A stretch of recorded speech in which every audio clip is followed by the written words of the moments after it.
Today we discuss next point of the chapter sets and relation.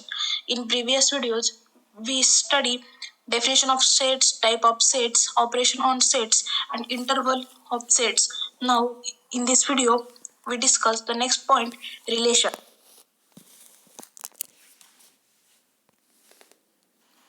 So, relations.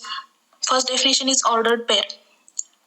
A pair of AB of numbers such that the order in which the numbers appear is important is called an order pair. म्हणजेच जी नंबरची जी एक विशिष्ट order असते ते आपण pair मध्ये घेतो such that the order in which the numbers appear is important. म्हणजे आपण जेव्हा प्लॉट आपले जे एक्स आणि वाय कॉर्डिनेट असतात आपण ग्राफ प्लॉट करताना त्यांची सुद्धा एक विशिष्ट ऑर्डर असते. पहिला कॉर्डिनेट हा एक्स ऍक्सिस असतो, दुसरा हा वाय ऍक्सिस असतो, म्हणजे ते एका विशिष्ट ऑर्डरनेच घेतलेले असतात. तसेच आता या ऑर्डर पेअर मध्ये सुद्धा एक एलिमेंट एका सेट, पहिला एलिमेंट दुसऱ्या एका सेटचा असेल आणि दुसऱ्या एका वेगळ्या सेटचा असेल. आता आपण इथे बघू order pairs A B and B A are different. जे आता आपण म्हणतो इथे ए आणि बी दोन्ही याच्यामध्ये पण सेमच ए आणि बी आहेत, तर मग हे ऑर्डर पेअर डिफरंट का? कारण ह्याच्यामध्ये जी ऑर्डर पेअर घेतली त्याच्यामधले ए आणि बी एका विशिष्ट ऑर्डरने ते एलिमेंट तिथे प्लेस केलेत आणि याच्यामध्ये फर्स्ट कॉम्पोनंट आहे ए आणि याच्यामधला फर्स्ट कॉम्पोनंट आहे बी, त्याच्यामुळे त्यांची ते ऑर्डर पेअर सेम नसणार आहेत. हे ऑर्डर पेअर सेम असतील जेव्हा ए आणि बी ची व्हॅल्यू सेम असेल, पण जर ए आणि बी हे जर नॉट इक्वल टू असतील तर हे ऑर्डर पेअर डिफरंट असतील. Next line, in order pair A B. आता ही जी ऑर्डर पेअर ए बी त्याच्यामधला हा जो पहिला इलेमेंट आहे ए त्याला काय म्हणतात फर्स्ट कॉम्पोनंट आणि हा जो इलेमेंट बी आहे त्याला म्हणतात second component. Note first order pair A B equal to order pair C D. आता ह्या दोन ऑर्डर पेअर आपण वरच बघितलं ए बी आणि बी हे ऑर्डर पेअर सेम नाहीत, पण आता इथे ऑर्डर पेअर ए बी आणि ऑर्डर पेअर सी डी या सेम असू शकतात. कधी? त्याच्यावर कंडिशन आहे जेव्हा ए इक्वल टू सी असेल आणि बी इक्वल टू डी असेल. सेकंड नोट आहे order pair A B is equal to order pair B A. ह्या डिफरंट नाहीच, पण त्या डिफरंट सेम कधी असतील जेव्हा त्याच्यामधील ए इक्वल टू बी असेल तेव्हा त्या दोन ऑर्डर पेअर सेम असतील. आता ऑर्डर पेअरवर बेस्ड काही एक्झाम्पल्स बघूयात. If order pair X minus 1, Y plus 4 equal to 1, 2. आता ही ऑर्डर पेअर आहे त्याच्यामध्ये दोन एलिमेंट आहेत, एक दिलाय एक्स मायनस 1 आणि दुसरा आहे Y plus 4 equal to 1. Order pair 1 आणि 2. आता याच्यावरून आपल्याला एक्स आणि वायच्या व्हॅल्यू फाइंड आउट करायच्यात. आताच आपण डेफिनेशन बघितली इक्वेलिटी ऑफ ऑर्डर पेअर म्हणजेच काय, दोन ऑर्डर पेअर कधी इक्वल असतील जेव्हा ए बी इक्वल टू बी असेल. कधी? जेव्हा ए इक्वल टू बी असेल आणि A B equal to order pair C D असेल. कधी? जेव्हा ए इक्वल टू सी असेल आणि बी इक्वल टू डी असेल. आता आपल्याला याच्यावरून एक्स आणि वायचे व्हॅल्यू फाइंड करायच्यात. आता करस्पॉन्डिंग एलिमेंट्स इक्वल आपण जे नोटमध्ये बघितले त्याप्रमाणे जर आपण इक्वेट केले, सो इक्वेटिंग करस्पॉन्डिंग एलिमेंट्स जर इक्वेट केलं एक्स मायनस 1 इक्वल टू 1 म्हणजेच आपला हा समजा एक्स मायनस 1 ला आपण ए म्हटलं, याला बी म्हटलं, सी आणि डी म्हटलं. हे ऑर्डर पेअर इक्वल कधी असतील जेव्हा ए इक्वल टू सी असेल. म्हणजे आपला इथला ए झाला एक्स मायनस 1 आणि सी झाला 1, म्हणजेच X minus 1 equal to 1 and Y plus 4 equal to 2. आता हा -1 इकडे घेतला RHS ला तर तो काय होईल +1, म्हणजेच x equal to 1 + 1 and y equal to हा +4 इकडे घेतला तर तो काय होईल -4, म्हणजेच y इक्वल टू 2 - 4. आता आपल्याला x ची व्हॅल्यू फाइंड करायची, म्हणजेच x इक्वल टू आपला 1 + 1 आहे तो काय होईल x equal to 2 and y equal to 2 - 4, म्हणजेच काय होईल y equal to -2. Therefore x equal to 2 and y equal to -2 हे काय होतील रिक्वायर्ड सोल्युशन होतील. ह्या ऑर्डर पेअर वरून आपल्याला x आणि y च्या व्हॅल्यू फाइंड करायच्या होत्या, त्या आपण इक्वेलिटी ऑफ टू ऑर्डर पेअर्सनी फाइंड आउट केल्यात. Second question based on order pair. Here we have given that two order pairs and these two order pairs are equal, and from these two order pairs we have to find the values of x and y. आपण जसं मागचा problem बघितलाय त्याच्यामध्ये आपल्याला दोन order pair दिले आणि त्या दोन्ही इक्वल दिल्या होत्या आणि त्याच्यावरून आपल्याला एक्स आणि वायच्या व्हॅल्यू फाइंड आउट करायला सांगितले होते. म्हणजेच आपल्याला by using definition of equality of two order pairs त्याच्यावरून आपण एक्स आणि वायची व्हॅल्यू फाइंड केल्या. तर दोन ऑर्डर पेअर इक्वल कधी असतील हे आपण ते फर्स्ट नोटमध्ये आणि सेकंड नोटमध्ये बघितले. A B equal to C D केव्हा असेल, या दोन ऑर्डर पेअर इक्वल केव्हा असतील, जर ए इक्वल टू सी आणि बी इक्वल टू डी असेल. आता ह्याच्यामध्ये as we given that order pair X plus 1/3 y upon 3 minus 1 equal to order pair 1/2 3/2. The corresponding elements are equal. आपल्याला गिव्हनच दिले, so by equating we get, equate केलं तर first component of this order pair equal to first component of this order pair. So we get x plus 1/3 equal to 1/2 and remaining component of LHS sides order pair is y upon 3 minus 1 equal to remaining component is 3/2. So for finding values of x and y, we rearrange this equation for x. Then we get x equal to 1/2 minus this 1/3 in LHS is plus. After taking this in RHS, then it becomes minus 1/3. After solving this for आता इथे base same करायचा आहे, तर त्याच्यासाठी आपल्याला इथे cross multiplication करावं लागेल. तर 3 into 1 3 minus 2 into 1 2 upon 2 into 3 6. And similarly for y ची व्हॅल्यू फाइंड करण्यासाठी इथे काय y upon 3 minus 1 equal to 3/2. y ची व्हॅल्यू फाइंड करायची. हा -1 RHS ला घेतला तर तो काय होईल, प्लस 1. आपल्याला काय भेटेल, y upon 3 equal to 3/2 plus 1. इथे पण आपल्याला बेस सेम करायचं, त्यासाठी आपल्याला 1 ला 2 ने मल्टिप्लाय करावं लागेल, मल्टिप्लाय डिवाइड करावं लागेल. तर काय येईल, 3/2 प्लस 2 1 into 2 2 upon 2, म्हणजे ह्याचं पण बेस 2 ह्याचं पण बेस 2. काय येईल ते y upon 3 equal to 3 plus 2 upon 2. आता therefore x equal to 3 minus 2 upon 6, म्हणजेच काय येईल 1 upon 6 and y upon 3 equal to 3 plus 2 5 upon 2. y ची व्हॅल्यू फाइंड करायची, 3 RHS ला घेतला, काय येईल y equal to 3 into 5 upon 2. This implies आपल्याला y ची व्हॅल्यू काय भेटेल, y is equal to 3 into 5 म्हणजे 15 upon 2. या दोन ऑर्डर पेअर वरून आपल्याला x आणि y च्या व्हॅल्यू फाइंड करायच्या होत्या. ऑर्डर पेअर्स इक्वल होत्या गिवन, त्याच्यावरून आपल्याला x किती भेटला, x equal to 1/6 and y equal to 15 upon 2, which is required solution of our problem. Next point is Cartesian product of two set. आता Cartesian product of two set म्हणजे काय, तर product म्हणजे काय आपल्याला माहिती आहे, प्रोडक्ट म्हणजे मल्टिप्लिकेशन किंवा गुणाकार आपण म्हणतो. दोन सेट्सचा गुणाकार कार्टेशियन प्रोडक्ट कसा करायचा, तर आपण ते आता इथे बघणार आहोत. Let A and B be two non-empty sets. Then the Cartesian product of A and B is denoted by A cross B. A आणि B हे दोन नॉन एम्प्टी सेट्स आहेत. नॉन एम्प्टी सेट्स म्हणजे त्याच्यामध्ये एक तरी एलिमेंट आहे असे सेट्स, आणि त्याचं कार्टेशियन प्रोडक्ट ए आणि बी चं त्याला आपण कसं डिनोट करतो, ए क्रॉस बी. आता is defined as the set of ordered pairs A B such that A belongs to A and B belongs to B. म्हणजेच हा कार्टेशियन प्रोडक्ट आहे टू सेट्सचा, तो कसा डिफाईन केला आहे, त्याच्यामध्ये दोन सेट्स आहेत ए आणि बी, आणि त्याला डिनोट करतात ए क्रॉस बी. म्हणजेच therefore A cross B equal to, हे काय सेट आहे order पेअर्सचा A B such that A हा कशातला एलिमेंट आहे, या फर्स्ट सेट मधला, आणि बी हा कशातला एलिमेंट आहे, या सेकंड सेट मधला.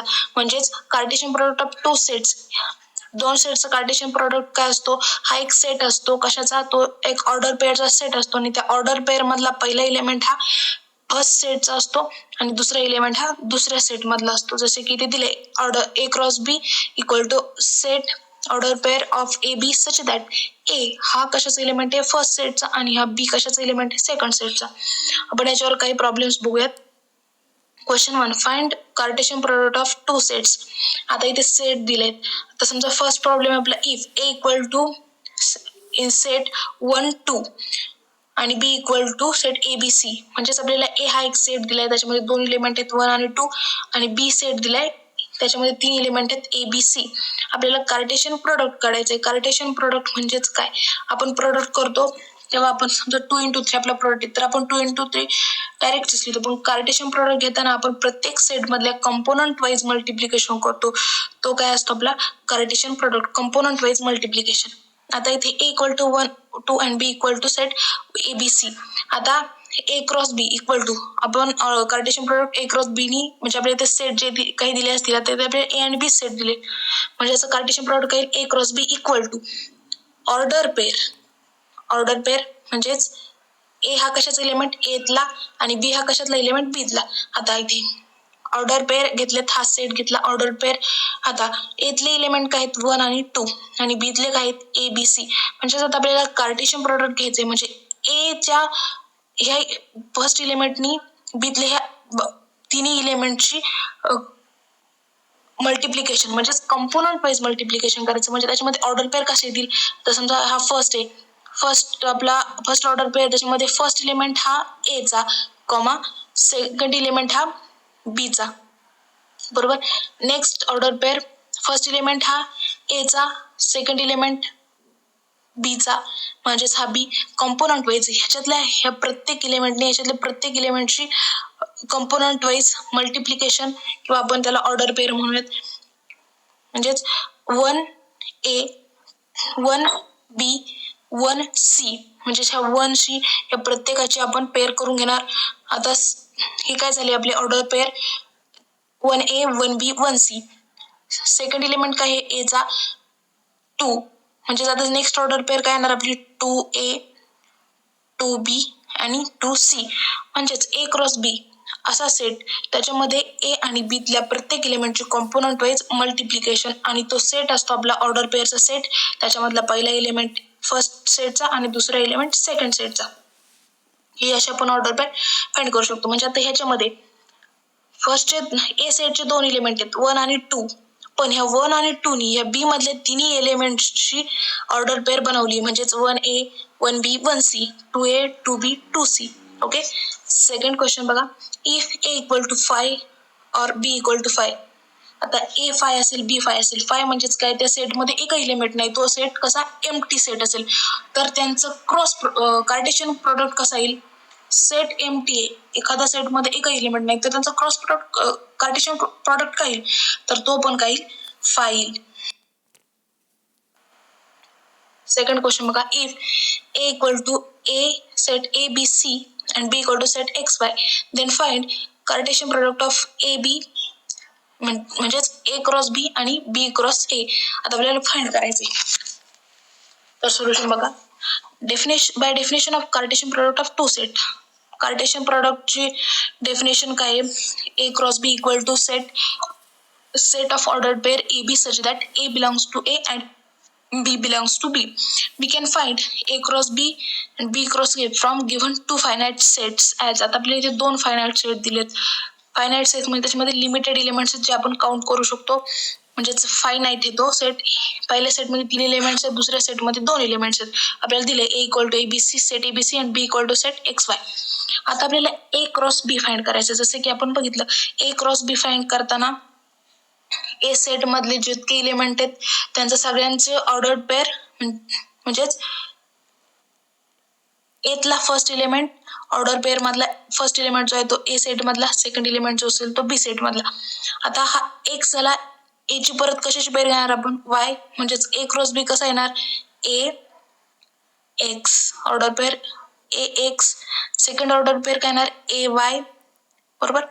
आता एतल्या फर्स्ट एलिमेंटनी ह्या दोन्हीशी पण त्याची पेअर झाली, म्हणजे त्याची ऑर्डर पेअर झाली, म्हणजे त्याची कंपोनंट वाईज मल्टिप्लिकेशन झाली. आता नेक्स्ट एलिमेंट काय एचा बी, म्हणजेच ऑर्डर पेअर मधला फर्स्ट एलिमेंट काय असतो फर्स्ट सेटचा म्हणजे ए सेटचा, तो काय असेल B. Second X, next order pair B Y. आता ए आणि बी चे कंपोनंट वाईज झाले. आता कोणता राहिलाय सी. आता सी चं परत एक्स आणि वाय शी आपण ऑर्डर पेअर बनवणार, काय येणार सी एक्स सी वाय. अशा प्रकारे आपण ए क्रॉस बी फाइंड केला.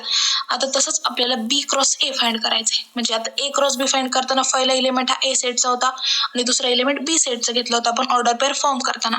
तर आता बी क्रॉस ए फाइंड करायचं, तर बी क्रॉस हा सुद्धा काय एक क्रॉस प्रोडक्ट कार्टेशियन प्रोडक्टच आहे.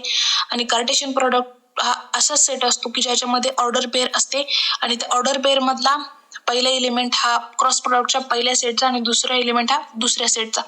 आता बी क्रॉस ए फाइंड करायचंय. आता आपल्याकडे ए पण आहे बी पण आहे सेम. आता इथे फर्स्ट एलिमेंट कोणता येणार या ऑर्डर पेअर मधला, तर बीच येणार एक्स आणि वाय. आणि सेकंड एलिमेंट कोणता कशा येईल ए बी आणि सी. तर बघा बी क्रॉस ए काय येईल सेट फर्स्ट एलिमेंट बीचा X X A X B X C, बरोबर. कंपोनंट वाईज परत वाय फर्स्ट एलिमेंट आला बीचा A Y B and Y C.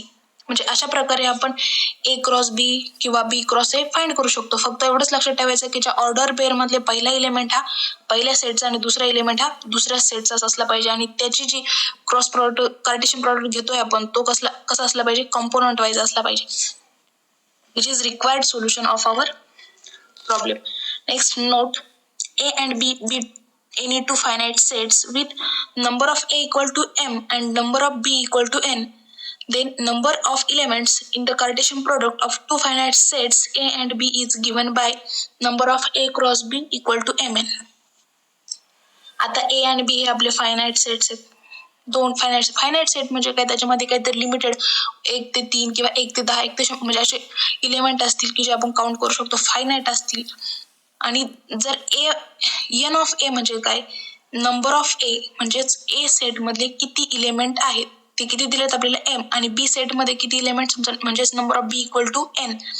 Then the number of Cartesian product म्हणजेच ए मध्ये एम इलेमेंट आहेत आणि बी मध्ये एन इलेमेंट आहेत. तर कार्टेशियन प्रोडक्ट मध्ये किती नंबर येतील, तर कार्टेशियन प्रोडक्ट मध्ये किती नंबर येतील, number of A cross B equal to M into N. जसं की तुम्ही सेट मध्ये शिकला तेव्हा एन ऑफ ए म्हणजेच काय असतात, सेट ए मध्ये किती इलेमेंट्स आहेत ते. जसं सेम इथे ए मध्ये आपण अज्युम केलं एम इलेमेंट आहेत आणि बी मध्ये एन इलेमेंट असतील, तर त्याच्या कार्टेशियन प्रोडक्ट मध्ये किती इलेमेंट असतील, M into N. Example, if P equal to set 1, 2, 3 and Q equal to 1, 4. Find sets P cross Q and Q cross P. Also find number of P cross Q. आपण मागच्या problem मध्ये बघितलं, म्हणजे आपण तिथे Cartesian product find केला ए आणि बी चा आणि बी आणि एचा. इथे सेम टच करायचं आपल्याला. इथे परत दोन सेट दिलेत, फायनाइटच सेट आहेत, पी आणि क्यू दिले. त्याच्यावरून आपल्याला पी क्रॉस क्यू आणि क्यू क्रॉस पी फाइंड करायचे. म्हणजेच कार्टेशियन प्रोडक्ट करायचे पी चा, क्यू चा आणि क्यू पी चा.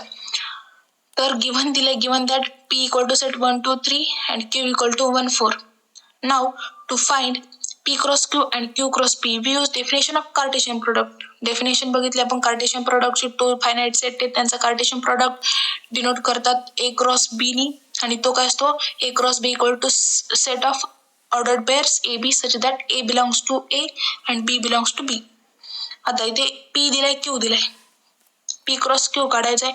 म्हणजेच ऑर्डर पेअर मध्ये पहिला एलिमेंट पी आहे, म्हणजेच ऑर्डर पेअर मधला पहिला एलिमेंट कशाचे असणार आहे, पीचे. दुसरा एलिमेंट कशाचा असणार आहे, क्यूचा. आणि आपल्याला त्याचं कॉम्पोनंट वाईज ऑर्डर पेअर घ्यायची.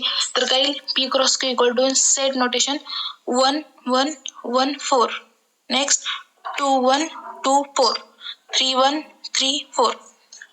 तसंच क्यू क्रॉस पी फाइंड करताना ऑर्डर पेअर मधला पहिला एलिमेंट हा कशाचा असला पाहिजे, क्यू सेटचा, आणि दुसरा एलिमेंट हा पी सेटचा. तर काय येईल मग त्याची ऑर्डर पेअर 1, 1, 1, 2, 1, 3. म्हणजे आता ह्याच्यामधला हा जो पहिले 1 होता तो कोणत्या सेटचा होता, क्यू. आणि 1, 2 आणि 3 हे कोणत्या सेटचे एलिमेंट आहेत, पी.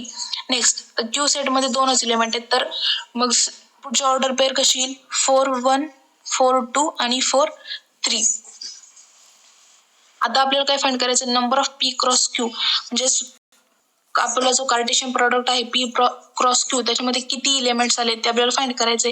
तर त्यासाठी आपल्याला माहिती आहे आता पी मध्ये किती एलिमेंट आहेत, म्हणजेच number of P equal to M, म्हणजेच काय 1, 2 आणि 3.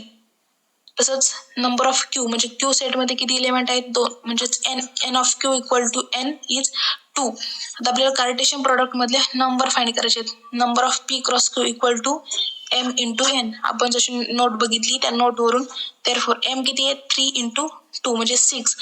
बघा पी क्रॉस क्यू मध्ये 6 एलिमेंट आहेत का, येस. म्हणजेच number of P cross Q equal to 6 which is required solution. Cartesian product of A set with its self. आपण कार्टेशियन प्रोडक्ट बघितला दोन सेट मधला ए आणि बी. तर आपल्याला Cartesian product set with itself म्हणजे A set आहे त्याचा त्याच सेटची कसा येईल कार्टेशियन प्रोडक्ट ते बघायचे. तर ए क्रॉस ए हा कार्टेशियन प्रोडक्ट एचा आपण एशीच घेतोय, तर आपण त्याला असं लिहू शकतो A square is equal to, definition of Cartesian product is set of ordered pair AB such that A B belongs to A. कारण की इथे आपण कार्टेशियन प्रोडक्ट घेतोय एका सेटचा, त्याच्याशीच घेतोय, त्याच्यामुळे ए आणि बी हे दोन्ही एलिमेंट कशातले असतील, एतलेच असतील. Pair a order pair A B is an order pair. Similarly आपण ए क्रॉस ए म्हणजेच आपण एखाद्या सेटची तीनदा सुद्धा आपण त्याचं कार्टेशियन प्रोडक्ट म्हणजे ट्रिपल टाइम कार्टेशियन प्रोडक्ट घेऊ शकतो. तर त्याला आपण असं लिहू शकतो A cube equal to set of order pair A B C such that A B C एकच सेट येतो, त्यामुळे ते belongs to A, where A B C is an ordered triplet. Suppose one example, if A equal to 4, 5. आता हा एक set दिलाय 4, 5, तो finite set आहे. तर आपण त्यासाठी ए क्रॉस ए फाइंड करू, म्हणजे त्या सेटचीच कार्टेशियन प्रोडक्ट फाइंड केला तर काही A square equal to A cross A equal to 4 A 4, 5 आणि दुसरा ए पण काय असेल 4, 5. तर पहिला एलिमेंट हा एचाच, दुसरा पण एचा असेल, म्हणजे फर्स्ट याच्यातला 4, फर्स्ट याच्यातला 4, दुसऱ्या सेटमधला 5, नंतर फर्स्ट सेटमधला 5, दुसऱ्या सेटमधला 4 आणि 5, 5. Similarly we find A cube.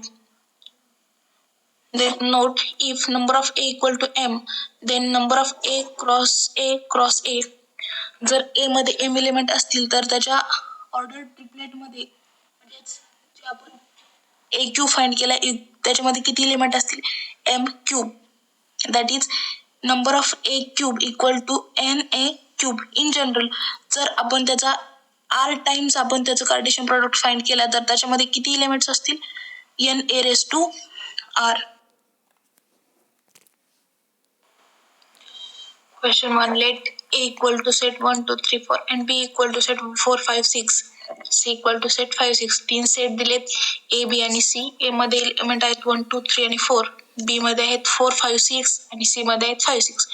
तर त्याच्यावरून आपल्याला एक व्हेरीफाय करायचंय A cross B intersection C equal to A cross B intersection A cross C. म्हणजेच इथे आपण ह्याला LHS इक्वल टू RHS याच्यावरून प्रूव्ह करू शकतो. So let's consider LHS equal to A cross B intersection C. आता हे कसं काढणार, तर B इंटरसेक्शन C तुम्ही मागच्याच व्हिडिओमध्ये सेट शिकलात, सेटमध्ये तुम्ही युनियन इंटरसेक्शन या सगळ्या प्रॉपर्टी शिकल्यात सेटच्या. तर आता अगोदर आपण B इंटरसेक्शन C काढून घेऊ. तर आपल्याला 3 सेट दिलेत A, B आणि C. B इंटरसेक्शन C काढण्यासाठी आपल्याला 2 सेटची गरज आहे, B ची आणि C ची. तर इंटरसेक्शन म्हणजेच काय, तर इंटरसेक्शन मध्ये त्या दोन सेट मधील कॉमन एलिमेंट्स, म्हणजे आपल्याला B चं आणि C चं इंटरसेक्शन काढायचंय. तर B सेट आहे, त्याच्यामध्ये एलिमेंट्स आहेत 4, 5, 6 आणि C मध्ये आहेत 5, 6. तर इंटरसेक्शन म्हणजे त्या दोन्ही मधले कॉमन एलिमेंट्स. तर काय कोणते एलिमेंट्स कॉमन आहेत त्याच्यामध्ये, तर 4 C मध्ये नाही, B मध्ये आहे, 5, 6 B मध्ये पण आहेत आणि C मध्ये पण आहेत. म्हणजे त्या दोन्हींचे इंटरसेक्शन म्हणजेच कॉमन एलिमेंट्स काय आले, 5, 6. आता आपण B इंटरसेक्शन C काढला. ए आपल्याला दिलेलाच आहे 1, 2, 3, 4. तर आपल्याला काय करायचं आता, ए चा कार्टेशियन प्रोडक्ट घ्यायचंय कशाशी, B इंटरसेक्शन C शी. तर by definition of Cartesian product of 2 sets, so we write A cross B intersection C equal to, आता ए सेट गिवन आहे 1, 2, 3, 4 cross B intersection C find केलाय, किती आलाय, सेट 5, 6 आलाय. आता याचा कार्टेशियन प्रोडक्ट कसं करतात आपल्याला माहिती, पहिला एलिमेंट हा पहिल्या सेटचा ऑर्डर पेअर मधला, दुसरा एलिमेंट हा दुसऱ्या सेटचा. तर त्याचे कॉम्पोनंट वाईज आपण प्रोडक्ट घेतो. तर कसं येईल, फर्स्ट ए चा एलिमेंट 1, 5, 1, 6, नंतर 2, 5, 2, 6, 3, 5, 3, 6, 4, 5 आणि 4, 6. हे काय आला, आपला कार्टेशियन प्रोडक्ट आला A cross B intersection C चा. त्याला आपण इक्वेशन 1 नाव देऊ. नाव आता आपण LHS फाइंड केली, त्याला इक्वेशन 1 म्हटलंय. नाव आता आपल्याला RHS काढायची. जर हे 1 इक्वेशन आणि RHS मधलं आपण जे फाइंड केलं ते इक्वल आलं तर हे काय होईल, आपलं व्हेरीफाय होईल. So consider RHS A cross B intersection A cross C. आता आपल्याला RHS ला फायनल स्टेज पर्यंत नेण्यासाठी काय काय फाइंड करावं लागेल, अगोदर आपल्याला A चा आणि B चा कार्टेशियन प्रोडक्ट काढावं लागेल, त्याच्यानंतर A चा आणि C चा पण कार्टेशियन प्रोडक्ट काढावं लागेल आणि नंतर त्या 2 कार्टेशियन प्रोडक्टचं इंटरसेक्शन घ्यावं लागेल. आणि जेव्हा ते आपण इंटरसेक्शन घेऊ तेव्हा त्या इंटरसेक्शन मधले सेट मधले इलेमेंट आणि हे इक्वेशन 1 मधले इलेमेंट जर सेम आले तर ते आपले इक्वेशन व्हेरीफाय होईल. तर त्यासाठी bye definition of Cartesian product of 2 sets पहिल्यांदा आपण A क्रॉस B काढू इक्वल टू ए सेटमध्ये किती एलिमेंट्स आहेत? 4 क्रॉस 1 2 3 4 क्रॉस बी मधले 4 5 6. आपल्याला माहिती आहे कार्टेशियन प्रोडक्ट कसं घेतात, ऑर्डर पेअर मध्ये घेतात. एक एलिमेंट एका पहिल्या सेटचा आणि दुसरा एलिमेंट दुसऱ्या सेटचा. तर काय येईल याचा क्रॉस प्रोडक्ट? 1 4 1 5 1 6 बरोबर. नंतर दुसरं 2 4 2 5 2 6 3 4 3 5 3 6 4 4 4 5 4 6. म्हणजेच काय करायचं, ह्याच्यामधला एक एलिमेंट घ्यायचा आणि ह्याच्यामधल्या प्रत्येक एलिमेंटची ऑर्डर पेअर बनवून घ्यायची. सेम 2 साठी पण केले, 3 साठी पण केले, 4 साठी पण केले. हे काय आलं आपलं ए क्रॉस बी. कॉल दिस ॲज इक्वेशन 9. आपल्याला काय काढायचंय? A cross C. A cross C काढताना आपल्याला ए सेट गिवन आहे, सी पण गिवन आहे. ए काय 1 2 3 4 आणि बी काय सी काय 5 6. आता परत आपल्याला याचं कार्टेशियन प्रोडक्ट फाइंड करायचंय, म्हणजेच परत ऑर्डर पेअर फाइंड करायच्यात. तर फर्स्ट सेट ए, यातला पहिला एलिमेंट 1, यातला 5, नंतर 1 6, परत 1 झाल्यानंतर 2 5 2 6, नेक्स्ट 3 5 3 6, 4 5 4 6. हे काय काढलं आपण ए क्रॉस सी, म्हणजेच कार्टेशियन प्रोडक्ट काढला एचा आणि सीचा. त्याला इक्वेशन 3 म्हटले. पण आपल्याला काय काढायचंय? A cross B intersection A cross C. तर आपण इक्वेशन 2 मध्ये आणि इक्वेशन 3 मध्ये इंटरसेक्शन घेऊ, म्हणजेच 2 आणि 3 मधले आपण काय करू? कॉमन एलिमेंट्स फाइंड आउट करू. तर A cross B intersection A cross C. A cross B आणि ए क्रॉस सी मध्ये आपल्याला कोणते कोणते एलिमेंट्स कॉमन दिसत आहेत? सेट मध्ये order pair 1 5 1 6 2 5 2 6, order pair 3 5, order pair 3 6, order pair 4 5, order pair 4 6. हे एलिमेंट्स आपल्याला सेम दिसतात. आणि जर आपण इक्वेशन 1 ला ऑब्झर्व केलं तर इक्वेशन म्हणजेच A cross B intersection C आणि हे 4 म्हणजेच A cross B intersection A cross C यांच्यामधले ज्या सेटमधले ऑर्डर पेअर आहेत ते सेम आहेत, त्यांचे नंबर पण सेम आहेत. म्हणजेच LHS इक्वल टू RHS. म्हणजे आपल्याला जे प्रूव्ह करायचं होतं A cross B intersection C equal to A cross B intersection A cross C, हे काय झालंय? प्रूव्ह झालंय.